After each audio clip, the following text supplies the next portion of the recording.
Hello everyone, current affairs with prelim booster series में आपका स्वागत है। आज है 4 अगस्त 2021। तो आज हम देखेंगे कौन कौन सी इंपॉर्टेंट घटनाएं और important article PIB the Hindu newspaper के साथ साथ अदर मैगजीन और करंट अफेयर्स में इंपॉर्टेंट रहे हैं, जो कि हमारी प्रीलिम 2021 और 2022 की दृष्टि से काफ़ी ज़्यादा इंपॉर्टेंट है। तो बिना देरी के अपनी क्लास की शुरुआत करते हैं।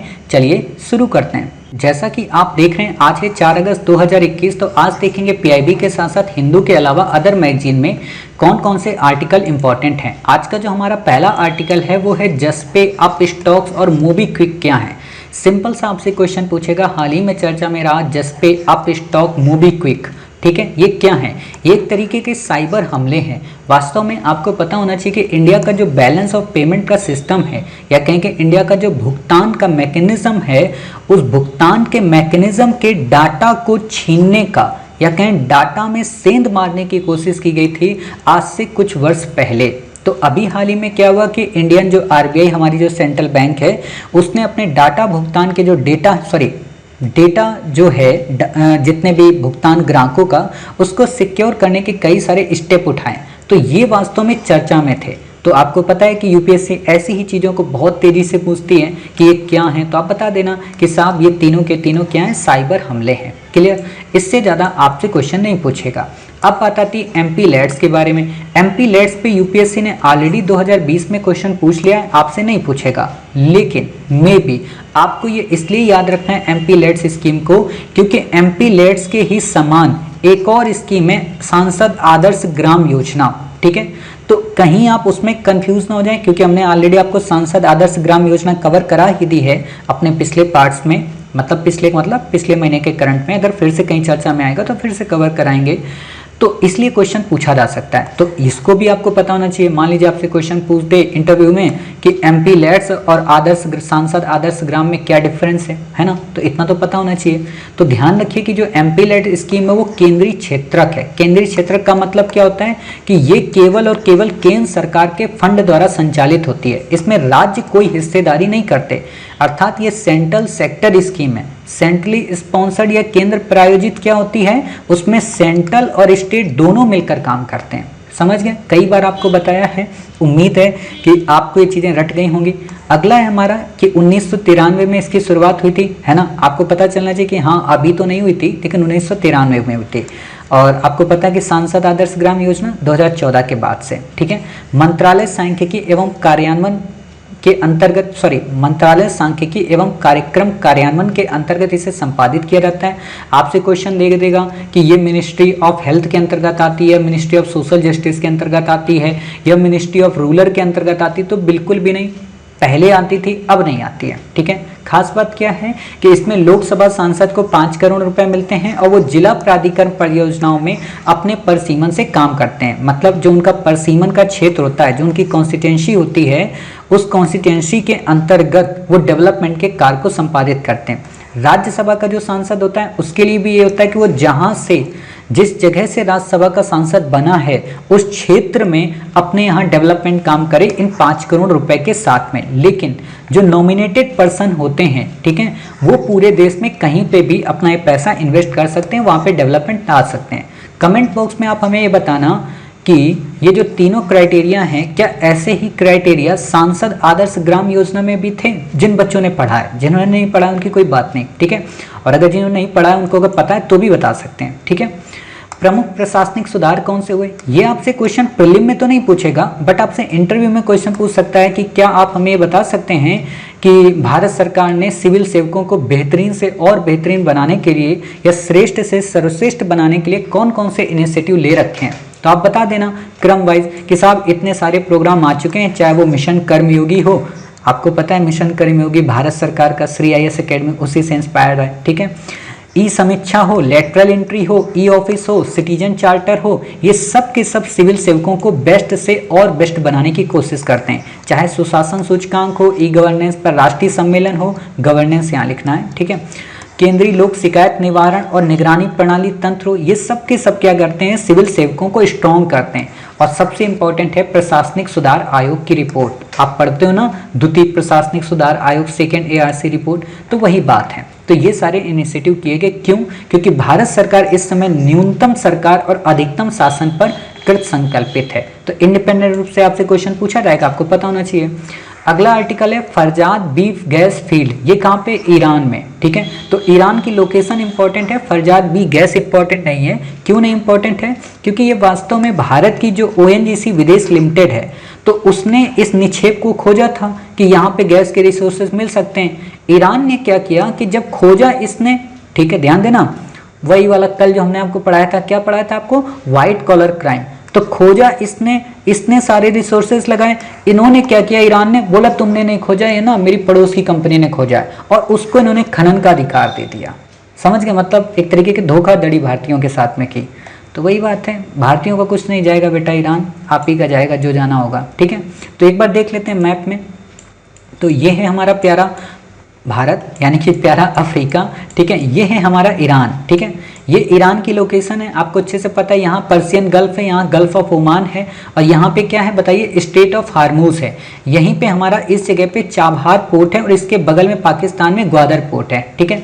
इंपॉर्टेंट लोकेशन है, आपको ये लोकेशन याद रखनी है, ठीक। इसके अलावा आपको ये भी पता होना चाहिए, ईरान की जो सीमा है वो किससे मिलती है, कैस्पियन सी से मिलती है। क्या काले सागर से मिलती है? तो नहीं साहब, काले सागर से नहीं मिलती। क्या लाल सागर से मिलती है? नहीं मिलती। क्या भूमध्य सागर से मिलती? नहीं मिलती। ये भी आप लिख लिया करो कि ईरान ना तो भूमध्य से लगता, ना ही लाल सागर से लगता, ना ही काले से, कैस्पियन से बस लगता है, ठीक है। इतनी बातें क्लियर हो गई। इससे ज्यादा आपको यहाँ पे याद रखने की जरूरत नहीं है। लोकेशन ये काफी ज्यादा इंपॉर्टेंट है, ठीक है। आप ओमान देख सकते हो, UAE यहाँ पे देख सकते हो आप। यहाँ पे कल ही मैंने आपको दिखा था सोकोत्रा आइलैंड यहाँ पे है, ठीक है। सोकोत्रा के आइलैंड के अलावा बहुत सारे यहाँ पे छोटे छोटे आइलैंड हैं। बाकी हम आपको मैपिंग की क्लास स्पेशल ही कराएंगे प्रीलिम वालों के लिए, तो आप लोग भी देख लेना जो बच्चे 2022-23 की तैयारी करने वाले हैं, ठीक है। ये चागोज आर्को पिलगो का ये क्षेत्र है, ठीक है। तो इससे ज़्यादा आपको यहाँ पे याद रखने की जरूरत नहीं। ये मालदीव है, ये मेडागास्कर है, ठीक है। आपको अपना मैप खोल के देखने की जरूरत नहीं पड़ेगी, और जो दीवार पे चिपका हो ना वो भी अब काफ़ी सुंदर लगने लगेगा। कई बार होता है ना, हमें पता नहीं होता है तो इसलिए हम कुछ भी देखने लगते हैं। डरबन घोषणा, डरबन घोषणा वास्तव में किससे संबंधित है आपको पता है? डरबन कहाँ पे, अफ्रीका में है, दक्षिण अफ्रीका में, ठीक। तो इसमें क्या हुआ कि जो नस्लवाद, जो नस्ली भेदभाव ये जो किए जाते हैं अफ्रीकन्स के साथ में, उसको रोकने के लिए ये घोषणा लाई गई कि अफ्रीकन जहां पे भी रहते हैं, इंडिया में जैसे आप देखोगे, ठीक है ना, तो उनके साथ किसी प्रकार का भेदभाव ना हो। हालांकि इंडिया में तो नहीं होता, सबसे ज्यादा USA में होता, ब्लैक एंड व्हाइट, है ना, कई बार आपने सुना होगा। तो इसीलिए आपसे सिंपल सा क्वेश्चन पूछ लेगा, डरबन घोषणा का संबंध है नस्ली भेदभाव को रोकने के लिए। आपको अच्छे से पता है इस बार UPSC ने डिक्लेरेशन पे काफी ज्यादा क्वेश्चन पूछे थे, तो मे भी इस बार तो नहीं पूछेगा, बट 2022 में जरूर पूछेगा। जैसे हेग को पूछा, टालानावा डायलॉग को पूछा आपसे, ठीक है। तो ये बातें बताऊं क्या इंपॉर्टेंट और है, किसी भी समुदाय को अनुसूचित जनजाति के रूप में निर्दिष्ट करने के मापदंड में संविधान मौन है। अर्थात अभी एक इशू चल रहा है इस समय, अनुसूचित जनजातियों को और ज़्यादा बढ़ावा देने के लिए। बढ़ावा का मतलब कि किसी स्टेट में मान लीजिए जो जातियां हैं और हमें उन्हें लगता है कि अनुसूचित जातियों में इनको शामिल करना चाहिए, तो उसी चीज़ को लेकर लिस्ट बनाई जा रही। तो संसद में डिबेट चल रही थी, तो उसी से रिलेटेड ये आर्टिकल है, छोटा सा पता हो आपसे में भी क्वेश्चन पूछेगा कि अनुसूचित जाति के संदर्भ में बताइए, भारत के संविधान में से भली बात परिभाषित किया गया, तो गलत हो जाएगा, ठीक है। भारत के संविधान में इसे परिभाषित नहीं किया गया, इससे संबंधित कोई भी कानून वगैरह उसमें नहीं बताया गया। आर्टिकल जरूर हैं, लेकिन अनुसूचित जाति आयोग और जनजाति आयोग वो भले कॉन्स्टिट्यूशनल बॉडी हैं, लेकिन डिफाइन नहीं किया गया है, ठीक है।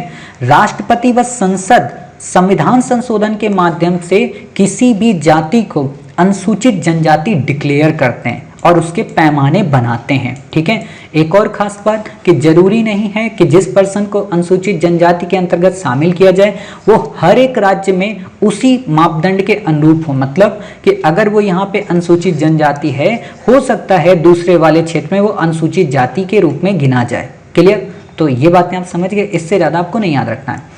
फिर बात आती विशेष रूप से कमजोर जनजाति समूह। यूपीएससी ने ऑलरेडी आपसे क्वेश्चन पूछ लिया पीवीटीजी के बारे में, तो अब देखो यही मूर्खता होती है कि पीवीटीजी में इतना ज्यादा डेप्थ में पढ़ोगे, पूछेगा है नहीं।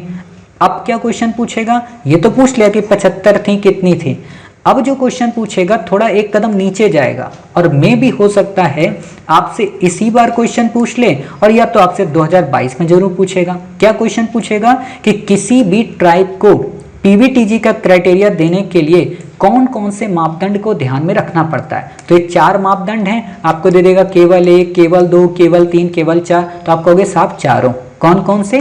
प्रौद्योगिकी पूर्व कृषि स्तर, मतलब टेक्नोलॉजी का जो इस समय इक्विपमेंट्स आ चुके हैं या इनपुट्स आ चुके हैं उनका ये उपयोग ना करते हो, मतलब ये ट्रैक्टर का उपयोग नहीं करते, ठीक है, ये आज भी बैल के माध्यम से खेती की जुताई करते हैं, आज भी जितने सीड्स की मशीनें आ गई हैं, फसल काटने की मशीनें आ गई, उनका उपयोग ना करके अपनी प्राचीन परंपरा की टेक्नोलॉजी का ही उपयोग करते हैं, ठीक है। दूसरी बात है स्थिर या घटती जनसंख्या, मतलब ये वो ट्राइबल लोग हैं जिनकी जनसंख्या बढ़ भी नहीं रही है और घट भी नहीं रही, या फिर इनकी जनसंख्या कम हो रही है, तो दोनों स्थितियों में जो होगा उसे हम पीबीटीजी कहेंगे।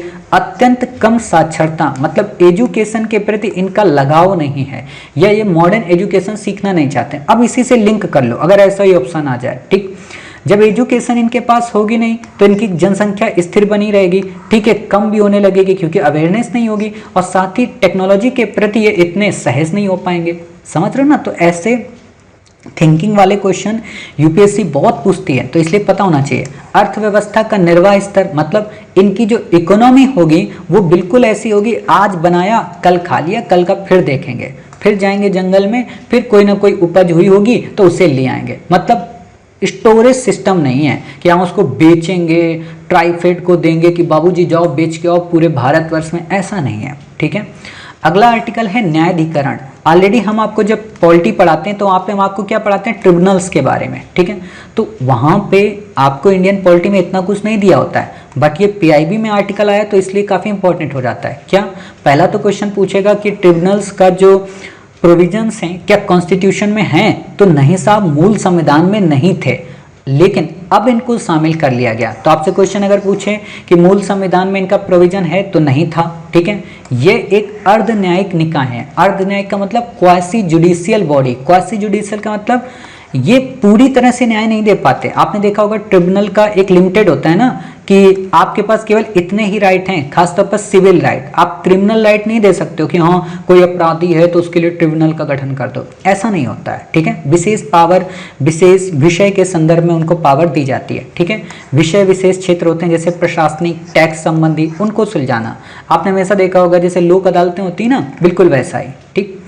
तो इतनी बातें हो गई। अगली बात आती कब इनको शामिल किया गया? तो 42 अमेंडमेंट के द्वारा इन्हें शामिल किया गया, आर्टिकल 32A में, आर्टिकल 32B में। अब आप हमें इतना बता देना कि ये जो ट्रिब्यूनल है कॉन्स्टिट्यूशनल बॉडी हुए या फिर ये एक तरीके के स्टैच्यूटरी बॉडी के अंतर्गत आए, ठीक है, इतना बता देना। चलो अगला आता है यहाँ पे गैनीमेडे। गैनीमेडे वास्तव में क्या है? कोई छिपकली की प्रजाति नहीं है। गैनीमेडे वास्तव में बृहस्पति का चंद्रमा है, ठीक है, यानी कि जुपिटर का चंद्रमा है।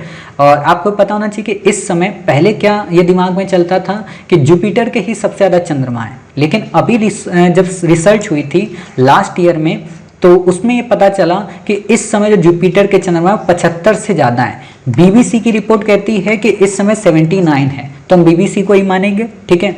दूसरी बात यहाँ पे एक और निकल कर आई कि भाई बृहस्पति से ज़्यादा शनि के हो गए। क्यों? शनि के इस समय 82 हैं, समझ गए? शनि के इस समय 82 चंद्रमा है। सोचो कितने बड़े हो गए चंद्रमा शनि के, ठीक है। और ये भी बीबीसी में आया था। बाकी आपको नॉर्मली किसी बुकलेट में 80, 75 अभी मिल जाएंगे, तो आप उनको अवॉइड करना, ठीक है। यहाँ से आप क्वेश्चन को अपडेट करना, इसलिए मैं कहता हूँ ज्योग्राफी भी अपडेट करके पढ़ना चाहिए, ठीक। चलिए अगला आर्टिकल हमारा आता है मीणा समुदाय। मीणा समुदाय ऑलरेडी देखा होगा, आपके कई सारे दोस्त होंगे मीणा, ठीक है। तो सिंपल सा क्वेश्चन है, इसमें ज़्यादा आपसे क्वेश्चन नहीं पूछेगा। वास्तव में हाल ही में चर्चा में क्यों आया? क्योंकि आमागढ़ जो फोर्ट है राजस्थान में, तो उसमें हिंदू कम्युनिटी के मध्य और मीणा समुदाय के मध्य थोड़ी सी टसल हो गई, क्लियर। तो उसी से लेकर चर्चा में था। तो आपसे मैं भी कभी क्वेश्चन पूछा जा सकता है कि मीणा समुदाय कहाँ पे हैं, ठीक है। तो आप बता देना कि इनको मेवाती या मेव के नाम से जाना जाता है। पश्चिमी और उत्तरी भारत में मूलतः पाए जाते हैं, लेकिन राजस्थान में इनका ज़्यादा मतलब प्रभाव देखने को मिलता है। आप में से अधिकांश बच्चे देख ही रहे होंगे, तो वो मीणा ही होंगे, नॉर्मली सी बात है, ठीक है। तो ये चर्चा में रहा था। इंपॉर्टेंट हो जाता है आमागढ़ फोर्ट। आमागढ़ फोर्ट इसलिए नहीं इंपॉर्टेंट हो जाता कहाँ बना है, कैसा बना है, इंपॉर्टेंट इसलिए क्योंकि सवाई जयसिंह द्वितीय के द्वारा बनवाया गया था, ठीक है। अब प्रश्न उठता है जो आजकल यूपीएससी एक ट्रेंड में आ गया है क्वेश्चन कि सवाई की उपाधि ने किसने दी थी? तो औरंगजेब ने। आपको यहाँ क्वेश्चन घुमा देगा कि सवाई की उपाधि राजा जयसिंह को शिवाजी ने दी थी, है ना, तो गलत हो जाएगा वहां पे। क्लियर? तो ऐसे आपको याद रखना है कि राजा जय सिंह को समाई की उपाधि औरंगजेब ने दी थी। खास बात राजा समाई सिंह के बारे में क्या है, जय सिंह के बारे में, सॉरी समाई सिंह कहो जय सिंह कहो, तो खास बात यह कि जयपुर का जो शहर है वास्तव में जय सिंह के नाम पर ही है। ठीक है, पिंक सिटी जिसे आज आप जानते हैं। इसके अलावा इन्होंने दिल्ली, जयपुर, वाराणसी, उज्जैन, मथुरा आदि में कई सारी वेधशालाओं का निर्माण करवाया। ठीक है, हमने इसको टेलीग्राम पे शेयर किया है। ठीक है, और आपको नीचे यहाँ पे कमेंट जो डिस्क्रिप्शन बॉक्स है उसमें एक लिंक प्रोवाइड कराई हैं, दोनों लिंक एक ही हैं। आप उनमें से किसी भी लिंक को देखेंगे, लास्ट में स्क्रॉल करने के बाद 2 लिंक मिलेंगी, तो वो आपको भारत दर्शन सीरीज से मिलेंगे। उसमें हमने राजा जय सिंह की ये पूरी जो वास्तुकला है ना, इसको अच्छे से दिखाया है। तो आप उम्मीद है उसको देखेंगे, बहुत कुछ नया सीखने को मिलेगा, बहुत कुछ समझ जाएंगे कि वास्तव में वेधशालाएं उस समय कितनी इंपॉर्टेंट थी। ठीक है, और इन्हीं सभी वेधशालाओं को मोटे तौर पर जंतर मंतर कहते हैं। आपने दिल्ली में सुना होगा ना जंतर मंतर, तो जंतर मंतर में लोग कहते हैं आंदोलन करने जा रहे हैं, वास्तव में इसे ही कहते हैं जंतर मंतर, जो वेधशालाएं होती हैं। ठीक है, यूनेस्को के हेरिटेज साइट में शामिल हुआ है जयपुर, आपको पता है अहमदाबाद भी शामिल किया गया है। क्लियर? तो इतने सारे फैक्ट आपके इंपॉर्टेंट हो गए। अगला आता है बायोटेक प्राइड। बायोटेक प्राइड क्या है? ये डेटा एक्सचेंज के माध्यम से अनुसंधान एवं नवाचार को बढ़ावा देता है। बायोटेक का मतलब क्या हुआ? बायोटेक का मतलब होता है जो बायो से रिलेटेड जितनी भी टेक्नोलॉजी होती है, ठीक है, तो उन सब का डाटा एक जगह पे जब आ जाएगा और किसी भी पर्सन को अगर रिसर्च के लिए कोई डाटा चाहिए होगा तो उसे हम प्रोवाइड करा सकते हैं, यानी कि एक तरीके का प्लेटफॉर्म होता है। ठीक है, इससे ज्यादा आपसे क्वेश्चन नहीं पूछेगा। अगला आता है मुंशी प्रेमचंद। जो बच्चे हिंदी साहित्य जिनका ऑप्शनल है उनके लिए बहुत ही मोस्ट प्रोमिनेंट इंपॉर्टेंट पर्सनैलिटी है, क्वेश्चन पूछा जा सकता है। बट आजकल यूपीएससी ने क्या किया है, मुंशी प्रेमचंद को हिस्ट्री में भी वो लिंक कर देगी। क्यों? क्योंकि ये 1921 के हमारा जो असहयोग आंदोलन है महात्मा गांधी के साथ जुड़कर इन्होंने असहयोग आंदोलन में भूमिका निभाई। और एक और खास बात कि इन्होंने असहयोग आंदोलन में भूमिका तो निभाई थी, साथ ही गांधी के कहने पर इन्होंने बहुत कुछ छोड़ भी दिया था और फिर बैठ गए, लिखने लगे उपन्यास। पहला अपना उपन्यास जो लघु लिखा था वो था असरार ए मुहाबिद। ठीक है, लघु था। 31 जुलाई को उनका बर्थडे मनाया गया। ठीक है, इन्होंने अपना नाम ही बदल दिया, नवाब राय से नाम बदलकर प्रेमचंद्र कर लिया। तो अब आप में से अधिकांश बच्चों को जिनको लगता होगा प्रेमचंद इनका बचपन का नाम था, तो बिल्कुल भी नहीं, इन्होंने नाम बदला। जैसे आजकल के हीरो अपना नाम बदल लेते हैं ना, तो वैसे ही नाम इन्होंने बदला। पहला इन्होंने हिंदी जो उपन्यास लिखा था उसका नाम था सेवा सदन। आप में से कई सारे लोग जब भी कम्युनिटी जो हॉल देखते होंगे ना, कहीं पे कोई कम्युनिटी में अगर आप सोसाइटी में रहते होंगे वहाँ नाम लिखा होता है सेवा सदन, तो समझ जाना ये उपन्यास है मुंशी प्रेमचंद जी का। 1921 के गांधी जी से प्रभावित है। अब आपको क्वेश्चन दे देगा कि गांधी के समकालीन थे, तो बिल्कुल सही। ठीक है, वाराणसी में सरस्वती प्रेस की स्थापना की थी। और आपको बता दें सरस्वती प्रेस ना आज की नॉलेज में उस समय तो जितनी महंगी थी उतनी थी, आज की नॉलेज में भी बहुत कॉस्ट रखती है। ठीक है, इन्होंने कई सारी पुस्तकें, कई सारे उपन्यास, कहानियां लिखी हैं जो कि इंपॉर्टेंट हैं। आपसे क्वेश्चन पूछ सकता है, और ये क्वेश्चन कैसे पूछता है, किसी में मिक्स कर देगा। जैसे सूरदास की रचनाओं में कहा रंगभूमि को मिक्स कर दे, कहा गोदान को मिक्स कर दे। जैसे अभी मैं एक दिन ईपीएफओ का एग्जाम देख रहा था जो यूपीएससी लेती है, तो उसमें यही क्वेश्चन आया था तुलसीदास को लेकर। बाकी वो हम कराएंगे आपको, आप निश्चिंत रहिए। ठीक है, तो ऐसे क्वेश्चन पूछ सकती हैं। तो पता होना चाहिए कि रंगभूमि, निर्मला, प्रतिज्ञा, गबन, हंस, जागरण, सेवा सदन, गोदान, प्रेम तीर्थ और नमक का दरोगा, ये सब की सब रचनाएं किसकी हैं? मुंशी प्रेमचंद्र की। और हिंदी साहित्य वाले बच्चों को सारी पता होनी चाहिए। ठीक है, लास्ट हमारा जो आज का आर्टिकल है वो है राजा मिर्च। राजा मिर्च नाम से ही समझ में आ रहा है, मिर्च और वे राजा की। ठीक है, तो नागालैंड की ये मिर्च है, इसे जीआई टैग मिला हुआ है। बाकी असम और मणिपुर में भी इसे उत्पादित किया जाता है। चर्चा में क्यों है? क्योंकि ब्रिटेन में अभी इसका निर्यात किया गया। आपसे ये क्वेश्चन नहीं पूछेगा। जैसे कुछ बच्चे होते हैं ना, कहते हैं सर चर्चा वाला भी पहले बता दिया करो। जब आपसे पूछेगा नहीं तो क्यों याद कर रहे हो? उतनी चीजें इरेज करके रखा करो, जो नहीं पूछा रहेगा उसको नहीं याद रखना है। ठीक है, और एक बात और आप लोगों को बतानी थी, वो ये कि श्री आईएएस एकेडमी आपको जितना भी कंटेंट पढ़ा रही है इस समय, जो भी आपको कंटेंट मिल रहा है, मेरा तो यही कहना है कि आप खुद से हैंड रिटन डेली का डेली नोट्स बनाएं। लेकिन जो बच्चे जॉब करते हैं या जो बच्चे सर्विस करते हैं कहीं पे, जिनके पास टाइम नहीं होता है, तो उन लोगों के लिए हमने एक नई सीरीज शुरू की है। वो ये कि हम आपको इस सारा का सारा करंट अफेयर्स, अभी आप इनके वीडियो देख लें, इन वीडियो को देखने के बाद आपका जब मंथ एंड होगा तो हम आपको पीडीएफ पूरी इसकी एक बुकलेट प्रोवाइड प्रोवाइड करा देंगे। वो बुकलेट आप अपने नज़दीकी बुक स्टॉल कहीं से भी ले सकते हैं, यहाँ तक कि हम अपने टेलीग्राम चैनल पर उसकी PDF प्रोवाइड कराएंगे, फ्री होगा सब कुछ, कोई उसका पैसा नहीं है, ठीक है। आप उसका प्रिंट निकलवा लीजिएगा मार्केट से, लगभग 100 से 120 पेज की होगी, ठीक है। तो 50 से 60 रुपए में आपको करंट अफेयर्स की बहुत ही बेहतरीन मैगजीन मिल जाएगी, और उससे ना तो ज़्यादा और ना ही कम कुछ भी नहीं पढ़ना है, ठीक है। क्योंकि वो जो करंट अफेयर्स की मैगजीन होगी केवल और केवल यूपीएससी वालों के लिए, पीसीएस वालों के लिए भी नहीं होगी, केवल यूपीएससी ओरिएंटेड, ठीक है। और क्वेश्चन वाइज फॉर्म के टाइप में, जैसे मैंने आपको बताया कि नागालैंड की जीआई टैग। और एक और बात आप देखिए, भारत की एकमात्र शायद वो मैगजीन बनेगी, क्योंकि उस मैगजीन की ऑडियो आपको ऑलरेडी वीडियो हम यहाँ प्रोवाइड करा देंगे, उसका पूरा एनालिसिस, और बाकी आपको पीडीएफ मिल जाएगी। तो भारत की एकमात्र मैगजीन बन जाएगी, ठीक है। उम्मीद है आपको मैगजीन पसंद आएगी। उसके सैंपल हमने ऑलरेडी अपने टेलीग्राम चैनल पर शेयर कर दिए हैं, आपने देखे भी हैं, कई सारे आपके रिव्यू आए हैं, हमें पसंद भी आया। तो मिलते हैं अपने नेक्स्ट पार्ट में, यानी कि 5 अगस्त की कुछ इंपॉर्टेंट घटनाओं के साथ। अपना ख्याल रखिए, स्वस्थ रहिए, कोविड-19 के पैंडेमिक से अपना और अपनी फैमिली का बचाव करिए। जय हिंद, जय भारत।